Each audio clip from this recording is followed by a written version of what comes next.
1984. I studied engineering sciences here at Yale. Born and raised in the Bronx, New York. I went to public school there for elementary and junior high, and was then awarded a scholarship through A Better Chance. All right. All right. To go to prep school. I went to Groton School up in Massachusetts from the Bronx, and ended up here at Yale. One of the things, and I did also prepare some notes because I can get long-winded, but there are a few things that I want to share. And I think you got my bio, and I also brought pictures that I'll pass around later of my babies. I haven't given birth to any. To share with you a few quote-unquote words of wisdom. My path to the non-traditional field of community service has been a little diverted. I initially started out working through a few educational programs. Upward Bound up at Trinity College in Hartford, Connecticut. During the summers while I was here at Yale, I would go to Hartford and stay on campus and work with the Upward Bound program. After graduating, I went there for one more summer and also connected back with A Better Chance and started in Simsbury, Connecticut with one of their public school programs as a resident tutor.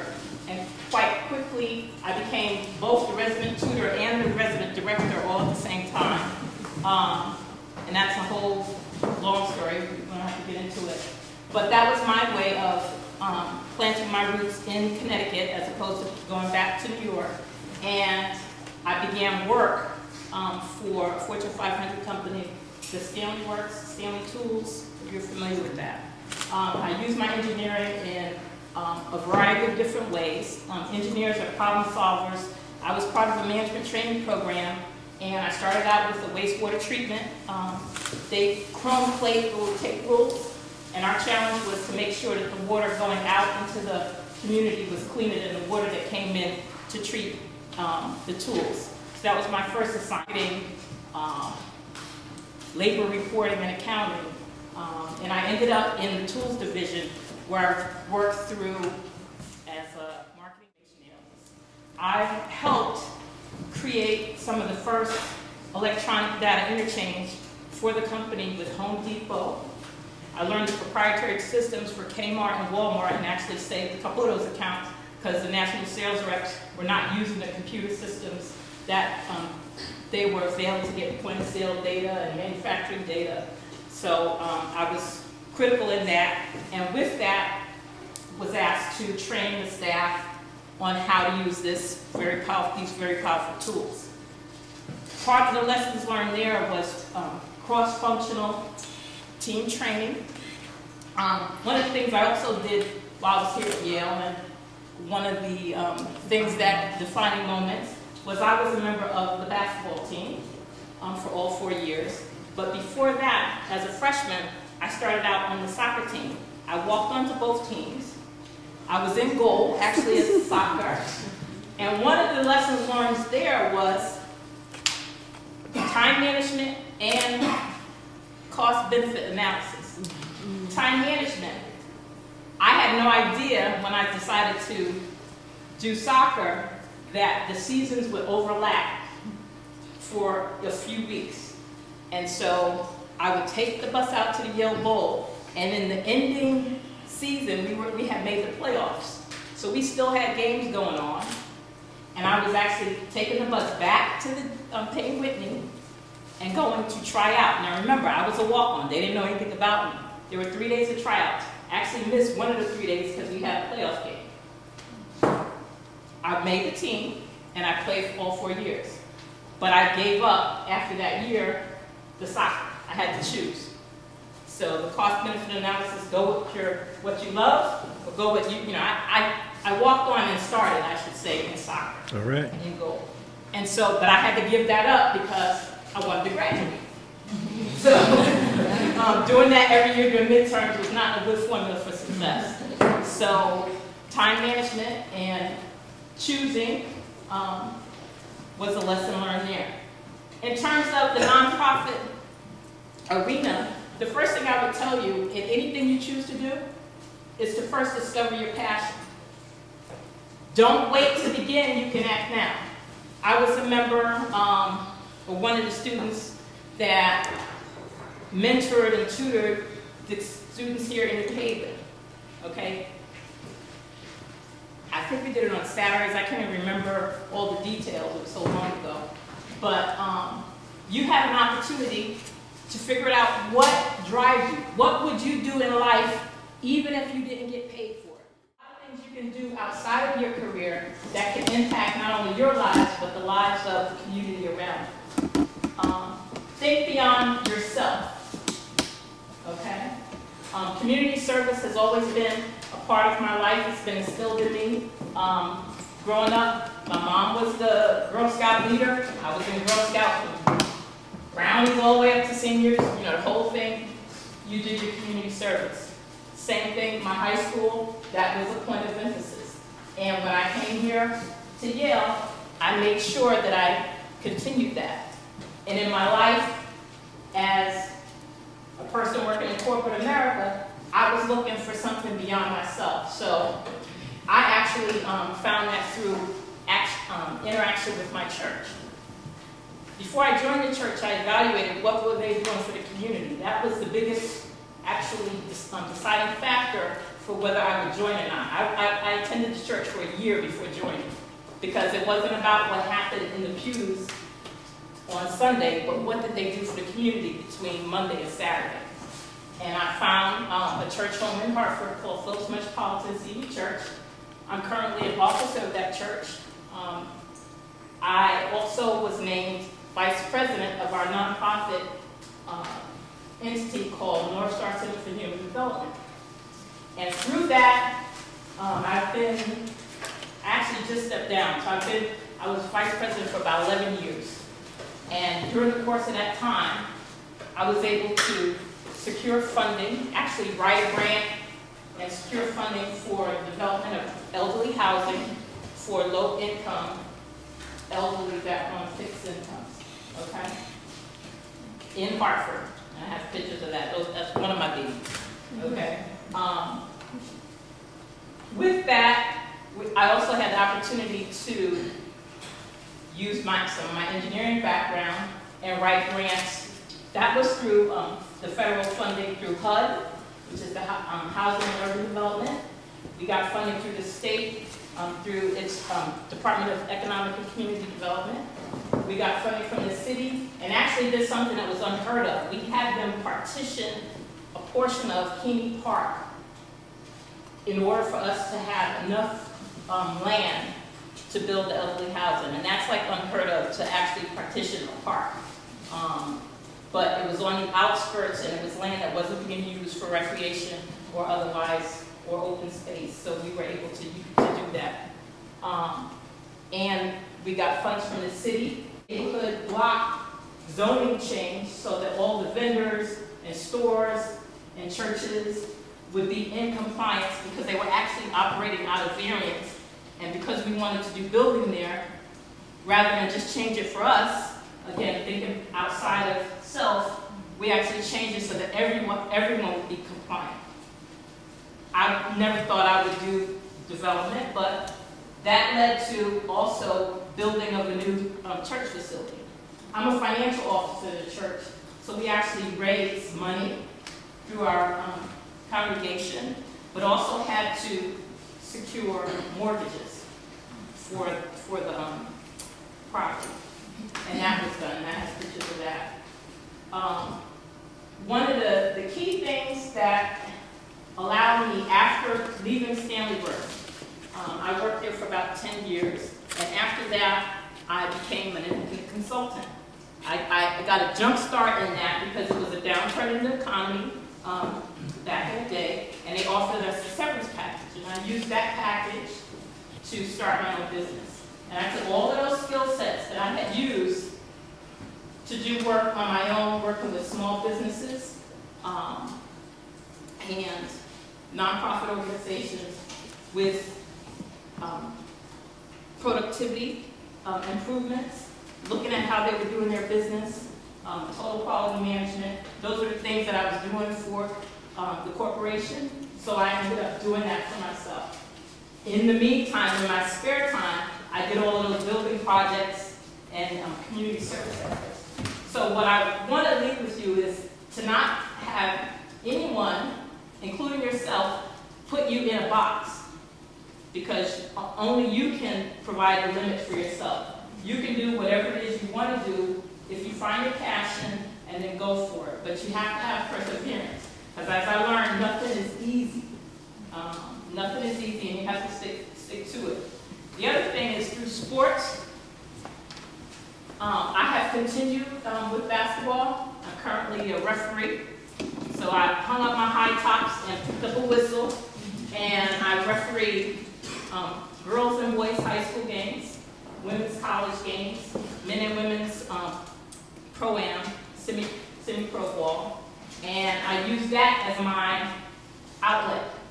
It's a great stress reliever. Leave all my problems from work and family and everything else off the court and have a focused time to do something that is part of my passion. Okay? And I would encourage you all to do that. It's about developing your mind, body, and spirit. Connect with something that's higher than yourself. Whether you want to call it, God or Buddha or whoever it is in your life, but connect with something that's higher than yourself. And I think that would help you in the long run. And finally, I know I'm preaching to the choir. You all know the importance of education, but consider education a lifelong process. It's not about your degrees, because you can learn a bunch of skill sets outside of the classroom that you can use to improve your life and impact the lives of others. And if and I am grandpa all the way across a couple blocks to Yale. I was born and raised in the sort of 25 Science Park area of town, which I'm sure there are tons of alerts that go out saying do not walk past Mansfield Street or Hill House Avenue. But in any case, that's where I was raised and came here to Yale, like I said. While I was at Yale, I participated in some of the activities of the house, some of the parties, and I also tutored with a group called Urban Improvement Corps, which I'm not sure is that. I worked in that for a couple of years, and then also transferred over to work in the Office of Financial Aid, which I definitely appreciated that experience. And now I'm actually working as Assistant Secretary of the University. And I always have to tell some people when I meet them, I'm saying I'm Assistant Secretary, they're like, wow, you must answer a lot of phones. I said, no, not Secretary like, may I transfer your call? Secretary like, Condoleezza with a better hairstyle.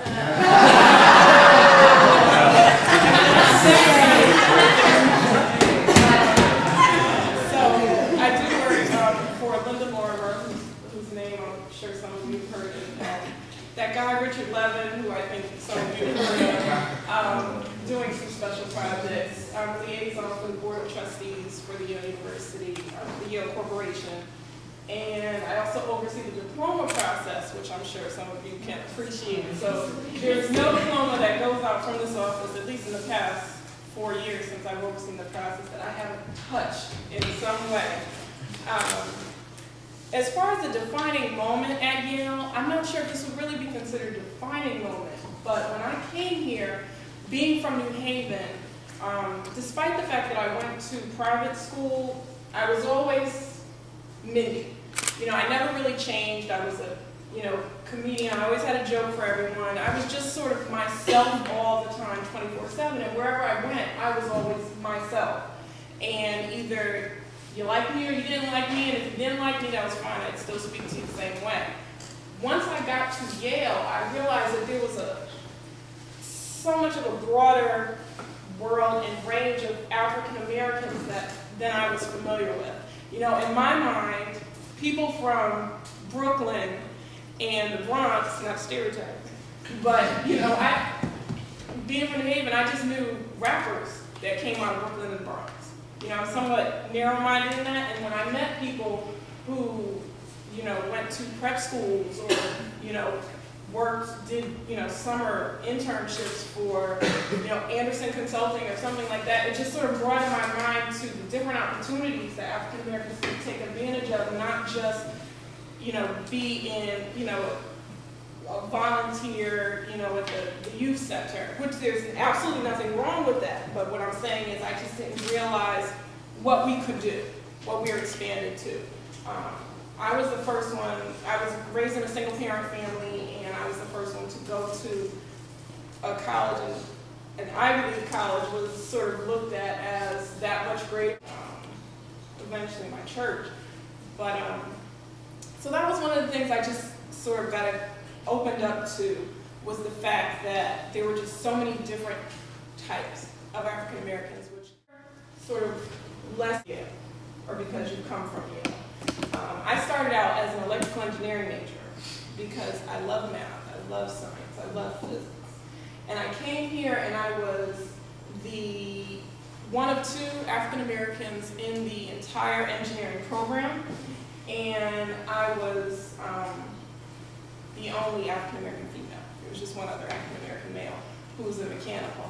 And at that time, I think the engineering program was structured a little bit different. Now I think it's much broader, it's more, it embraces women a lot more, but back then it was just a little different. So there wasn't the support for students. At that time when I was here, the one strong science department that really reached out to African American students was chemistry, and that was because of Dr. Black, who definitely campaigns to keep students within that program and encourage them to continue.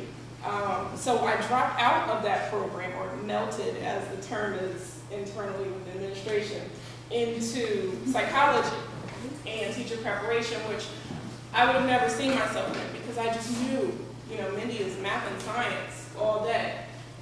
But I did take a course as one of my distribution requirements and just loved it. So I stuck with it and went into the teacher preparation program. And after that, went on to teach at James Hillhouse High School, which I grew up, which was down the street from where I grew up. And as I was in that school, I just realized that the impact that you can have on students can go beyond the classroom. A lot of students were interested in the fact that I went to Yale, but outside of the classroom, they wanted to know, what could you do for me? Besides just teach me something extra that you may have learned. And so I started to develop more a personal relationship with my students. I would counsel them with colleges, and I would, help them complete job applications, and we just sort of expanded. And at that point, I started to see myself more as a mentor than just a teacher. And I made the choice to leave the school system because I wanted to put myself in a position where students could see that African Americans, particularly females, because I was in a population where, getting pregnant was almost like drinking a glass of water. I had students who were pregnant, and I didn't know until one day I said, "We're so-and-so," and they said, "Oh, she had a baby last night." I'm like, what? So I wanted to impact by my own example and influence, which is why I eventually took that very back and forth path to eventually get into the office of the secretary. In that interim, I worked as a senior admin assistant, which I don't think any of you coming out of Yale, the Yale education, could ever imagine yourself as being, at that time, a real, hello, how may I direct your calls secretary, which is what I was. And it was difficult to deal with sitting at a desk knowing what achievement I had behind me. But it also taught me that the path, like I said, is just not always a straight and narrow upward trajectory. Sometimes you do have to deviate. And as long as you keep yourself grounded and you know who you are, and you don't let yourself be defined by the positions that you're in, you're able to continue and overcome those challenges. So where I am now, I am extremely happy. I have a great group of people working around me. My trajectory is to eventually be secretary of the university, working for the first Black president of Yale University. I don't have any inside information, so please, if anybody hears from the YDN, do not write Denny Marsden after President Levin leaves I just want to, I can just tell you all to just stay encouraged, stay determined, and those times where you're doubting yourself, just remember where you came from and how you got here, and how many people you beat up, in all honesty. I mean, I work as an admissions interviewer, and I think in most years there's like something like 29,000 applications or something, some outrageous number. Think of yourself as one of 29,000. You made it in. You deserve to be here, and just walk in it. That's it.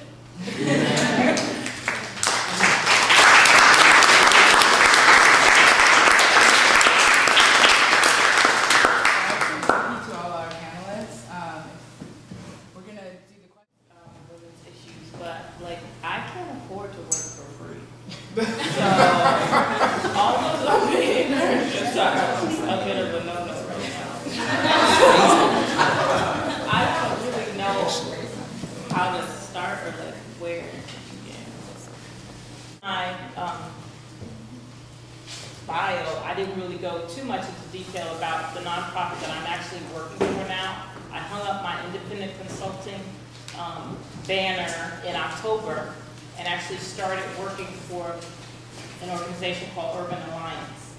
And it was actually my work that I had done on the side that attracted them to me. And they tapped me and said, you know what, if you can do this on your own, think what you can do full-time with us, with our resources. And that led me into a whole new direction to kind of like a dream job, doing the things that I'm passionate about and actually getting paid for it. So again, you never know what opportunity may present itself by following that passion, whether it's paying you or not. You know, nothing is actually set in stone. I think I have two maybe runs again, right? So I think by implication, your question, we're talking about the smaller, maybe community-based nonprofits. But let's keep in mind that the nonprofit world not only covers academies, but also United Way, lots of large institutions. So, I think it's important to have the full scope in mind so that we don't immediately think that, not only about money, but sometimes people's aspirations are, I want to be in a larger institution for either for prestige or for training, mentoring, greater access to resources as opposed to a 5-person small community-based nonprofit. And I'm not putting out either one. I think there's, people should look at the full gamut and figure out what is appropriate for them, because there's a lot of opportunity for learning and intimacy in a small setting, right? So look at the full scope. And then the second thing I would say is, and I'm glad this has come up so early, prepare yourself for the ability to choose your own career as free as possible from external constraints like financing. Now, I mean, that sounds like a luxury. I say as free as possible from. We can, there's only so much we can control this. I mean, those of us who are independently wealthy, well, more power to you. Those of us who are completely debt-strapped because of school, then you might be already forced into the highest paying thing. That's what you have to do. I think for most people, there's something in between.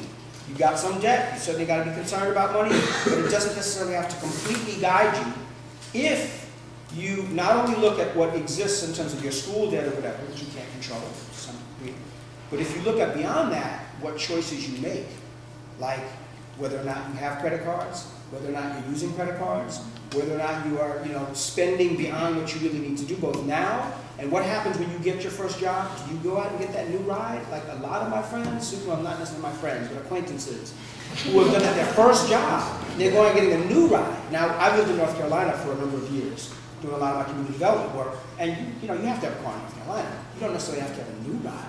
I mean, I never owned a new car, right? So, and I had fine cars, but I didn't need a new car. And I didn't get myself terribly into debt. And because I didn't get myself into debt, I was able to buy a small, modest house in North Carolina because I didn't have that car note. I mean, it comes down to that when you look at the ratios.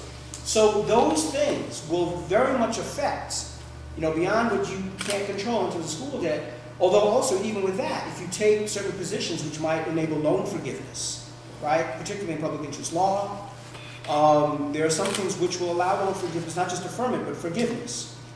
So don't automatically assume that the nonprofit world is closed to you because you're not independently wealthy, because, you know, that's just, I'd love to do that, but that's just for other folks. I mean, it's too easy to paint that picture and write it off and say, I just have to do this. I mean, yes, most of us have some constraints, but there is usually some amount of control that we can levy over that, to be creative and disciplined. Set your eyes on the prize. If the prize is doing work that is meaningful for you, then yes, it might mean that second-hand ride. It might mean not buying the latest, etc., etc. There are lots. This country, I mean, having lived abroad, and I'm sure some of you have been exposed to this too, you know, we know that what we consider a necessity, the cell phones, well, maybe that is now, but the second cell phone and the da-da-da, and the latest iPod, not just the old iPod, which is what I got.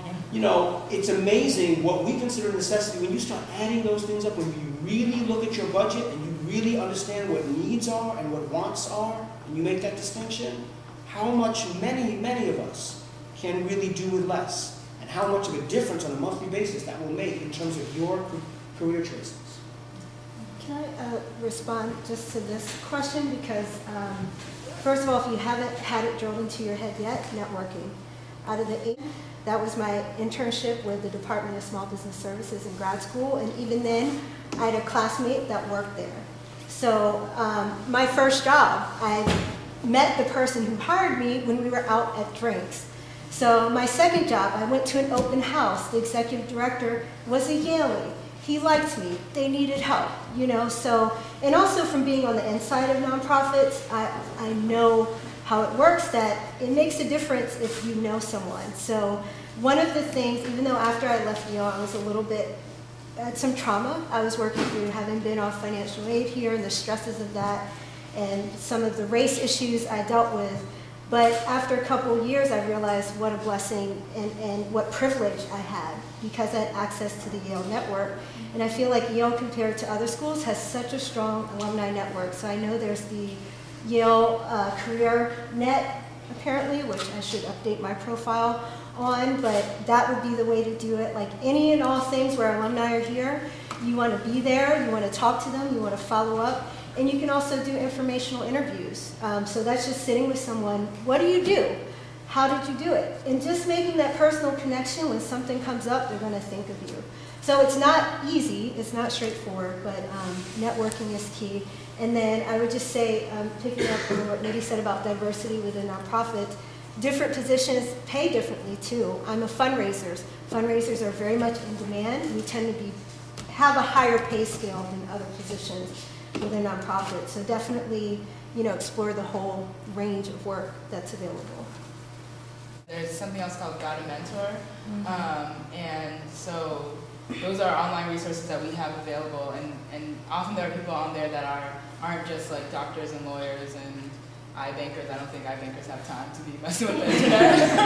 And so you should definitely look on there and see if you can find people with similar interests to yourself. And then also, if you saw people that were on the email list but didn't make it out tonight and you want to contact them, you should email me and let me know, and I can forward you their contact information. Or, I mean, I don't know if you guys would be... Can you share emails? Yeah. So any one of these people's email addresses. Can I just make one quick comment? I guess I did a non-paid internship when I was in college, and I think, I'm not sure, but at least when I was here, I'm not sure it's the same now, is that there was a kind of a, you're supposed to make a certain amount of income each year as part of your financial aid. They would at some point pay for it. One of the summers, at least when I was here, they sort of pay $25 or whatever the number is. I'm sure it's much higher now. They would pay one summer for you to have a non-paid job. So for me, that worked out and made up the same cost. And also, there are some programs where you can, that are really designed for people, like there's a program called Bulldogs in the Bluegrass, I think, that used to exist when I was here, at least. It's in Kentucky, I'm from Kentucky, so I'd love to do that. I know other people may not want to do that. But that said, they fund people to go to Yale and do work in non-profit jobs that are pretty interesting jobs. And I think there are programs like that. They may not all be in New York, but I encourage you to look outside of like the obvious places you might find internships that do pay for you to work in nonprofits. Thank you guys for coming tonight. So I'm going to exclude the males from this question. I really apologize. But I'm graduating in a month or so. And so I was wondering for the ladies we have on the panel, if you talk a little bit about establishing yourself in the workforce and also kind of rising within the ranks and how being a black female, how that influences or informs your experiences within the workforce. On anything. But the fact is that doing that, taking the meeting minutes, which at the Department of Public Health was the lowest job on the totem pole, got me the opportunity to sit down with the program director every week, one-on-one, for 10 or 15 minutes every week, what I thought about the things that were going on within the department. Well, he is now the Commissioner of Public Health of the state of Massachusetts, and, you know, gets me places now to take the crap job and offer to do it, and do it gladly and do it well. Because it's a way that you can distinguish yourself in a way that a lot of other people, I think, won't. Or, you know, hey, I went to Yale, I don't have to take leave minutes. You know, it's a way for you to distinguish yourself. The other piece of it is, I understand that every summer you may need to take a job that pays you. Well, spring break, at least when I was here, you could do externships and that kind of thing that gave me the opportunity to meet people. You're only going to get a job in this environment because you met someone or knew someone. And so you need to take those other opportunities when you say, I need this time off. I can't do an externship. Do the externship, because that's the way you're going to meet other people that will then get you the opportunity. You're going to get a job because you met someone who knew someone who thought of you, and make the cold call. I get cold calls from kids all the time that say, hey, I just don't know what the heck to do. Will you spend, you know, an hour with me? And generally, they can come out and spend it, you know, a couple hours with my kids and see what the world is like and understand how to do that. The other thing is to mate well, if you can.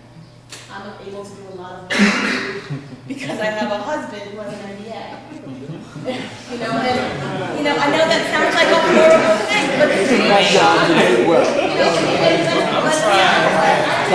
For the summer at JP Morgan, and go live in the apartment that's paid for by JP Morgan, because they do pay, and then be able to take that job that is not going to pay well for the summer because you can get the hookup in those kind of ways. So, you know, use the system and use the system well. 20 times better. When I came into my position, I actually came into it with the title, Senior Admin Assistant in the Office of the Secretary. And the role was to oversee the diploma process, to make sure that there were alumni representatives, inaugurations, and to support the corporation. There were a few things here and there, but I was constantly looking for that opportunity to do that project that would either go directly to Linda Lorimer or directly to President Levin. And found those opportunities by just keeping my ears open to try and hear what was going on around the university. And like she said, just get into those projects and do them well, and not, you know, you've heard the phrase like, don't ever let them see you sweat. Well, don't ever let them see you complain either, because you may be in a task that is completely thankless, you know, but if you did it well and you did it precisely, that just shows that you know how to get things in order and get it done, and you move on. And I mean, here I am. I was actually promoted to assistant to the secretary 9 months after I started because of a couple projects that I worked on for the university. And then not even a year after that, I was then promoted to assistant secretary of the university. So you just have to keep pushing and keep working. And as far as, you know, talking about like personal life, in that my husband supports what I'm doing. Like right now, he's home with our 5-year-old, which is generally not the case. Typically, this is his gym time, so he's a little frustrated with me that he couldn't go to the gym to take care of the baby. But finding people in your life who support what you're doing helps you keep going. And it's not necessarily always a husband, but you know, a good friend, if you have a roommate, a family, whomever, people around you who just kind of support where you're trying to go and what you're trying to do. Because it's hard to be in an environment where people are constantly challenging where you're trying to go. Yale University is a microcosm of a lot of different environments you'll be in. Working for a Fortune 500 company, just like being in engineering back in the day, I was the only black person in the classroom. I was the only female in some of my classes. You may experience that in the different things you do here at Yale now, even still. That happens in corporate America, and how you thrive in that environment when you may not have someone that looks like you doing the same thing, or being able to grab a lunch with, but to be able to integrate yourself into the different things that are going on, and again, putting your ear to the wall to find out, what the next opportunities might be is very important. Can you work in an environment that's like this? Because sometimes you might be in the heart of a situation that's full of folks of color, and sometimes you won't be. And being able to work in those environments and everything in between is hopefully a skill that you all are mastering while you're here, but you'll definitely need it when you leave here. Sure, I'll do it briefly because I'm happy to talk at great length with anyone who's really interested in poverty, which this country has never been seriously committed to. I mean, the war on poverty might as well be called the skirmish for poverty. When we want to do stuff right, we can do it right. Well, not always, actually, but when we certainly want to devote a lot of resources, we can. We can find the trillions of dollars for bank bailouts, we can find the trillions of dollars for wars, but somehow we don't have the money to fight poverty in a serious way. But part of it's not just a money problem. Part of it's the whole approach. And people moving out of poverty is not just about income. People move from poverty as a result of having enough economic stability and security, which doesn't just come from income. Because income, basically, what some of the proponents here say, income feeds people's stomachs, but assets feeds people's heads. It changes their way in which they view the future, and it gives you that stability. So everyone, when you have a little fallback, if you lose your job, or you have a medical crisis, whatever, if your income is, if it's just about income maintenance, and you're just giving people just enough to get by, it's basically giving people the fish, then when you have one setback, you're really thrown. You're going to the payday lender, you're going to the pawn, broker, or whatever. You're getting those payday loans, you're getting yourself into deeper, deeper debt. But after the war, but also looking at the structures that keep people in poverty. For example, part of my focus at the Office of Financial Empowerment was looking at the extent of the unbanked in New York. People who have or the underbanked, people who don't have bank accounts or credit union accounts, or people who have them but are still not utilizing them because they're going to the check cashers extensively and are losing a high percentage of the check every time, or are paying more for money orders, etc., etc. But the problem that we found as we looked very closely is that the banks have come to mirror the worst practices of the predatory financiers. So the banks, instead of saying, well, we're offering a better product, they end up saying, oh, poor people are spending a whole lot of money at check cashers and those folks. We'll do the same thing.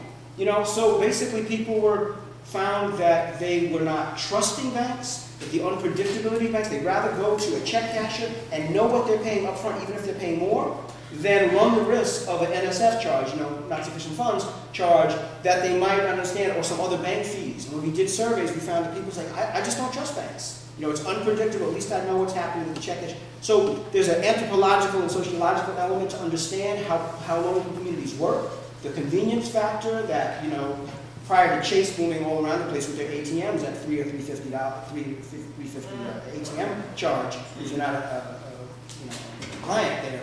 But prior to that, low-income communities didn't have banks, basically. So, who's going to take out, if you're going to be very frugal, you'd say, well, let me just go one time to an ATM, right, or to a check casher and take out a lot of money so I don't have to keep getting the fees. But then you walk around your community with $500, $750, $1,000. You're not going to do that. So understanding the real needs of communities and understanding what are the products that they need and making that match. It meant not only changing it on the demand side, which is typical, financial education, get people to be wiser and be better consumers, but also changing it on the supply side. You know, forcing those institutions, pressuring them, or in some cases, you know, incentivizing them to do the right thing, through regulation, through partnerships, whatever, to change their products and services to meet the needs of an ever-growing number of people who are outside of the mainstream and are getting continually fleeced. So that's an example of some of the structural issues that we looked at, but the assets orientation is a bigger one, and I recommend 2 books. This gives me an opportunity to just fit in something else. When we think about who are public service, when you think about opportunities in public service, and we think about, well, what are names, who are people, what are positions? I think typically people think of, you know, elected representatives or other people in policy-making positions. Well, that's true, but there are a whole variety of folks who do public service. And I think of a person named Melvin Oliver, an academic who was my boss at the Ford Foundation, who wrote the book Black Wealth, White Wealth. And I would highly recommend that book, which really took a whole different look at not only poverty as it exists now, but the development of wealth and poverty and the role that public policy played, including, of course, slavery and the Homestead Acts and the mortgage interest deduction and Social Security, which never included women and black folks, largely because it didn't include agricultural laborers or domestics, and all these policies which developed assets for some people, but not for others. So it's a whole different way of looking at our history and how wealth was formed by some and hindered for others. But the other piece of that, I'm just mentioning, is that there are people in almost every sector that perform vital public service, certainly in the academy, certainly in nonprofits, certainly in public health. I mean, I encourage people to really challenge themselves to think about, well, who are names and who are positions that come to mind when you think about public service? Because I think right now we have too narrow a notion of what public service is. When you start recognizing all those folks and you broaden the realm of heroes and sheroes, people that we can look to as mentors and role models, and understanding then of what steps we need to take to be able to be in some of those positions. Left after one night because she said it was the ghetto, so she called me up and my friend and me and crying, saying, "You guys have to live with me. You know, I can't pay this rent." So we moved because our apartment lease was ending, and that's how I ended up in New York. In retrospect, I recognize it's probably one of the best choices I ever made. New York is the crossroads of the world. Everyone is there. Whatever your profession is, there are probably people doing it in New York. Unless you're really into like big ticket movie making, then you might need to be in LA, you know, but pretty much anything you want to do is in New York. I mean, there's such an international field there, and I think it's a great launching place, you know, for your career. But that's not, you know, it's really up to you and what, you know, is important to you. Different cities have different things to offer, depending on what you're interested in, you know, pursuing. So that's what I would say. But I would think, you know, hopefully Yale has taught all of us to really go out and venture out into new things and uncharted waters for ourselves, you know. So I just encourage folks to do that. Okay, lots of people, I know people have to go at 7 for section and things like that. So I want to thank all of you guys for